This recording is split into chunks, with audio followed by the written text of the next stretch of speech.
तो खामेनी तिकडे मारला गेला आणि त्या खामेनीला मारल्यानंतर या देशातले सगळे मुसलमान एकजुटीनं रस्त्यावर उतरले. ते या देशातले नाही, संपूर्ण जगातले मुसलमान एकवटले आहेत. कोणासाठी? त्या खामेनीसाठी. त्यांचा कोणी तो मोठा देव वगैरे नव्हता, एक सामान्य त्यांचा एक नेता होता या जगातला म्हणतोय मी. तो मारला गेला म्हणून ही सगळी लोक एवढ्या उग्रपणे, एवढ्या याच्याने सगळी रस्त्यावर उतरलेत. काल बदलापूरमध्ये एक घटना घडली. प्रभू श्रीरामांना एका हरामी मुलीने, एका नालायक मुलीने नको तसल्या याच्यामध्ये त्यांचा अपमान केला. ते भारतीय जनता पार्टीच्या ती जो कोण शहराध्यक्ष ती महिला होती, तो महेश जाधव कोण, त्यांची ती मुलगी.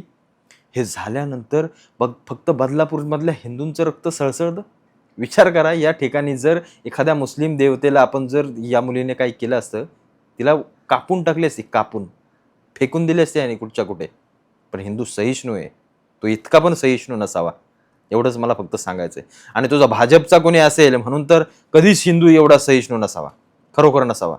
हे पक्षापेक्षा बाजूला सोडा, पण जे काल झालंय ना घटना, ती मुलगीला जन्मठेपेची शिक्षा झाली पाहिजे, जन्मठेपेची. पुन्हा ती बाहेर दिसता कामा नये.